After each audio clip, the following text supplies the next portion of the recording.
zabytków, czy generalny konserwator zabytków, stosownie do podzielonych tam swoich kompetencji. To jest obowiązek, więc jak coś wpisujemy, to bierzemy na siebie obowiązek, ochronę. Natomiast opieka nad zabytkiem, to jest obowiązek właściciela lub zarządcy. Ja coś mogę na ten temat powiedzieć, ponieważ szkoła, którą ukończyłem i w której pracuję, to jest budynkiem, który jest wpisany do rejestru zabytków i jako zarządca tej nieruchomości jestem zobowiązany też dbać o to, żeby nic nie poniosła uszczerbku ta wartość zabytkowa. Nie wszyscy się radują, jak mają we własności budynek zabytkowy, bo wtedy się zaczyna, proszę Państwa, bo to wtedy każdy remont, każda wymiana musi być uzgodniona z konserwatorem zabytków. On musi zdecydować, czy to może być z takiego materiału, czy to może być w takim kolorze, a jeszcze jak to będzie najpierw udokumentowane. I to wszystko wymaga uzgodnień, nie mówiąc już o tym, że te materiały, które do tych budynków zabytkowych, czy do w ogóle obiektów są stosowane, no są zazwyczaj wiele droższe niż takie materiały budowlane, które byśmy mogli zastosować w normalnym budynku. Także trzeba pamiętać, z czego innego rozliczamy konserwatora zabytków, a z czego innego właściciela zabytków, bo niektórzy są tacy właściciele, co on by najlepiej chciał, żeby ten jego dom, kamienica nie były zabytkiem, bo on se wtedy tam robi co chce i nikt mu się nie wtrąca. Jak ten konserwator tą jego kamienicę, którą ma po dziadkach, po rodzicach, wpisze do rejestru zabytków, to ma problem, bo on sobie już, mimo że jest właścicielem, nie może robić wszystkiego tak, jakby sam chciał.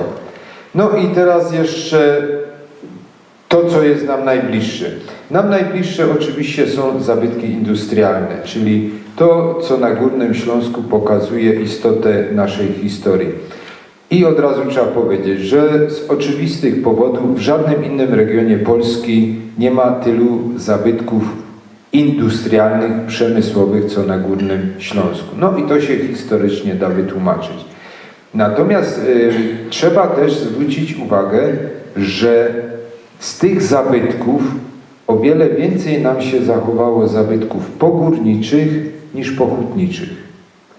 Te szyby, te podszybia, te łaźnie, to wszystko się łatwiej zachowało niż obiekty pochutnicze. Tak więc gdyby zebrać, to mamy więcej pozostałości po obiektach pogórniczych niżeli pochutniczych. No i tutaj można złośliwie powiedzieć, że tam było więcej złomu, prawda, i złomiarze szybciej się za to zabrali. No tutaj Huta Utemana to jest już skandaliczny przykład tego, co tam się stało. I tym bardziej tu przechodzimy do naszych chorzowskich realiów, tym bardziej trzeba by kibicować tym wszystkim staraniom, żeby jednak na tych resztkach terenów po Hucie Kościuszko to Muzeum Hutnictwa powstało. Przymierzają się władze miasta, przymierza się muzeum, żeby takie Muzeum Hutnictwa tam w tym budynku elektrowni Huty Kościuszko zrobić, ewentualnie ciut to rozbudować. I to jest naprawdę cenne, bo takich muzeów hutnictwa i obiektów pochutniczych naprawdę jest niewiele. I trzeba to gdzieś gromadzić, przechowywać, konserwować. Nie wiem, czy Państwo jak jeździcie po Polsce, następne takie muzeum to jest w Sielpi, w Kieleckiem, to jest resztka tego świętokrzyskiego okręgu przemysłowego dawnego i nie ma, dlatego warto kibicować tym staraniom, żeby ta resztka z tej Huty Kościuszko tam coś uratowała. Co jeszcze jest ważne? No, trzeba powiedzieć, że my mamy to szczęście, że te obiekty przemysłowe, które powstawały na Górnym Śląsku, to z reguły projektowali architekci ze znanymi nazwiskami. Proszę Państwa, nieistniejące już budynki Huty Królewskiej są w Światowym Atlasie Architektury. To jest dzieło zaliczone przez znawców u schyłku XIX wieku do szczytowych osiągnięć architektury światowej i w ówczesnym wydanym po niemiecku leksykonie architektury światowej te budynki Huty Królewskiej są zamieszczone jako przykład bardzo dobrej, wzorowej więc wręcz realizacji. I tutaj nie musimy się tego wstydzić. Tak samo jak te nazwiska Zielmanów, to też jest coś, czym można wszędzie się pochwalić, bo to są założenia urbanistyczne, architektoniczne, które sprawdziły się i przetrwały. Następna rzecz, którą coraz trudniej zauważyć.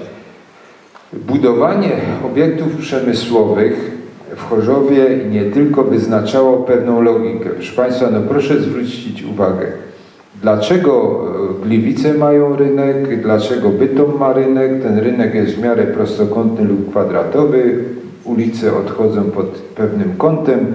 Jak dzisiaj pyta młodzież, czemu ta ulica się nazywa Krakowska, to oni nie wiedzą, bo ona prowadzi do Siemianowic i nic im się nie kojarzy, że tam szła droga na Kraków, prawda?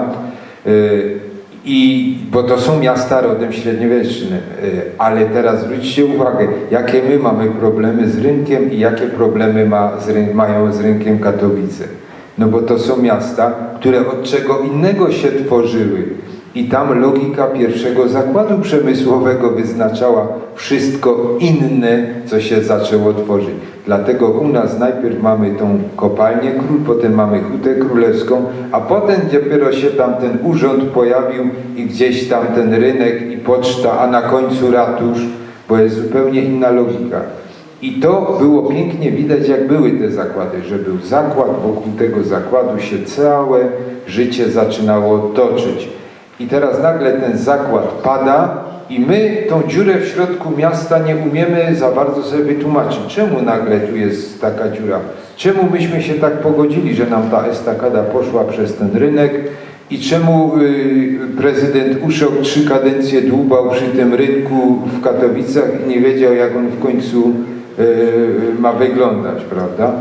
Bo to jest zupełnie, bo to nie zasadźca, nie feudał, tylko ten, kto zainwestował, dawał początek i od tego się wszystko toczyło.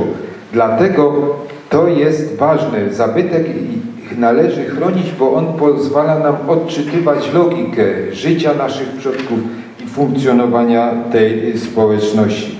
Dlatego mamy takie fajne pojęcie, że jak wyrwiemy tym ludziom teraz tą kopalnię, tą Hutę Utemana, tą Hutę Kościuszko, jak pozamykamy te kopalnie, to rodzą się tak zwane, to jest profesor, chyba pan doktor Jodliński wymyślił to pojęcie, społeczności porzucone.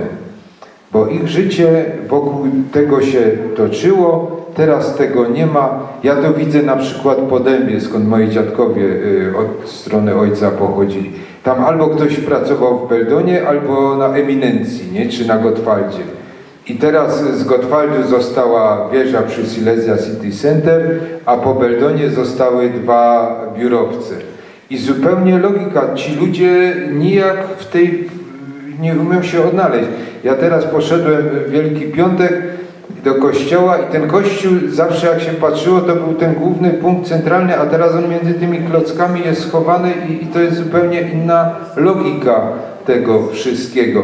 Więc dlatego to jest ważne, że te zabytki przemysłowe, one także były istotne dla tych ludzi. Nie tylko dlatego, że dawały pracę, ale one wyznaczały pewien rytm i charakter życia tych społeczności. I trzeba powiedzieć tak, że proszę Państwa, to taka smutna konstatacja. Państwo polskie od dłuższego czasu nie ma pomysłu na zabytki postindustrialne.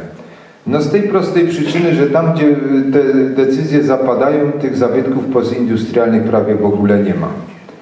Więc to jest coś, czym my żyjemy, ale wiecie Państwo, z pozycji Warszawy wszystko i tak jest peryferią. Więc my nie możemy za bardzo liczyć, że nagle będą pieniądze na to, żeby tutaj nasze zabytki postindustrialne uratować i że my to dostaniemy od jakiegokolwiek rządu, jakakolwiek opcja by nie rządziła w tym kraju. No to powiecie Państwo, to co robić, to co już zostawić, to tak. No absolutnie nie. Na całe szczęście mamy do czynienia z takim ruchem, który powoli się rodzi, ruchem społecznym i to widać, że albo powstają jakieś stowarzyszenia, albo powstają jakieś fundacje, które próbują jeszcze coś ratować. Te fundacje mają różne, bo często jest zawiązana jedna fundacja, żeby uratować jeden obiekt.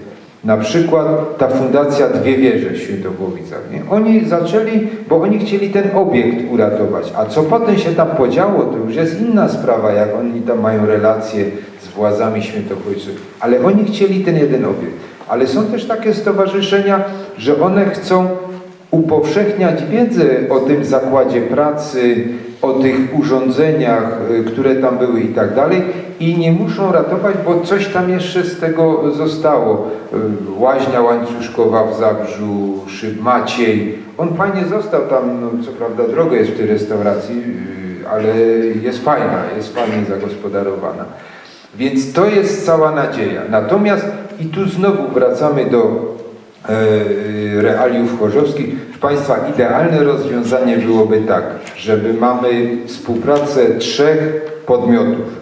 Mamy z jednej strony władze samorządowe, z drugiej strony jakiegoś prywatnego współudziałowca i mamy jeszcze jakąś organizację pozarządową.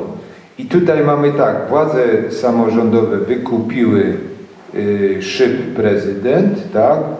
Potem pan Wróblewski ze wspólnikiem tam sobie zrobili tą restaurację i hotelik, a do tego jeszcze mają tą fundację Sztygard, która jest podmiotem, który może występować wobec innych instytucji o dofinansowanie jakiejś imprezy, o dofinansowanie jakiegoś remontu i jak to wszystko razem wziąć, to wtedy ma sens. Miasto nie ciągnie pieniędzy za to, że tam oni działają i tam zwalniani są powiedzmy z podatku czy z jakiejś daniny, a oni z kolei starają się z zewnątrz pozyskać jakieś środki. Oczywiście no tak robić też, żeby do tego nie dokładać, ale to jest taki idealny wzór, który dobrze by było, żeby się dało to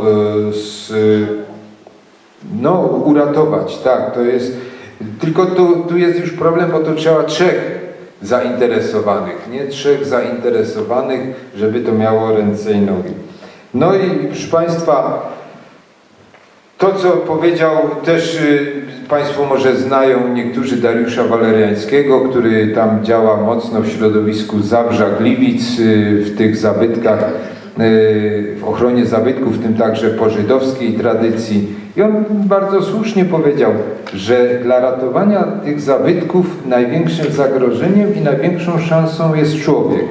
Bo tylko człowiek dzięki swojej upartości i chęci będzie mógł skrzyknąć innych do ratowania czegoś, ale też tylko człowiek może spowodować, że to zniszczeje i to zarówno ten złomiarz, który wynosi, jak i ten, który ma jakąś tam władzę, a nie skorzysta, żeby tego złomiarza stamtąd przegonić. I tak to wygląda. My w tej chwili trzeba powiedzieć też, że to nie jest tak, że się nic nie dzieje. No, będziemy mieli w czerwcu kolejną industriadę.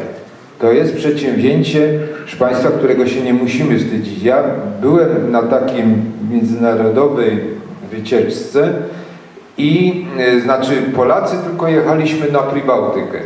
I tam były dwa małżeństwa z Górnego Śląska. Jeden z tych, ja i drugi pan inżynier. I ten inżynier potem okazało się, że on jest zaangażowany w industriadzie. I on zaczął chodzić w tej koszulce industriada. I ludzie zaczęli z różnych stron Polski pytać się go, co to jest, co to jest. I on w końcu wziął mikrofon i na cały autokar zaczął opowiadać, co to takiego jest. I dla tych ludzi gdzieś tam spod Łodzi, Białegostoku, Poznania to było jak objawienie, że my coś takiego tutaj robimy. trzeba też rozglądać się. Mamy ten szlak zabytków techniki. To też jest rzecz warta zainteresowania i wsparcia. No, trochę rzeczy się uratowało. No jest jakiś pomysł na dworzec w Chebrzu. Tam ma jakaś teatr, co prawda niestacjonarny, może się tam zakotwiczy. No jest ten szyb Maciej, szyb Krystyna, łaźnia łańcuszkowa, bardzo ładnie w Zabrzu wygląda. Mamy tą dwie wieże w Świętochłowicach. Jest też taka grupa pasjonatów, którzy zaczynają się interesować tymi wieżami ciśnień. Niewiele ich zostało już na Śląsku i oni chcą to też ratować. No i w tej sytuacji oczywiście, no co nam najbliższe ciału, no mamy co robić. To jest jeden wielki problem pod tytułem rzeźnia, tak jak tu było powiedziane. Jak czytacie Państwo przedwojenną Polonię albo Polskę Zachodnią, to tam regularnie odbywały się spotkania różnych organizacji, które przy parafii Świętej Barbary działały. Tam różne stowarzyszenia. Ja mam taką wątpliwość, bo ja jako dziecko pamiętam, jak tam dymiło z tego komina, jak tam śmierdziało. Ja nie wiem, jak oni tam chodzili na te zebrania i co oni tam uchwalali, ale faktem jest, że tam było takie życie społeczne dotyczące tej parafii Świętej Barbary. Różne organizacje parafialne tam się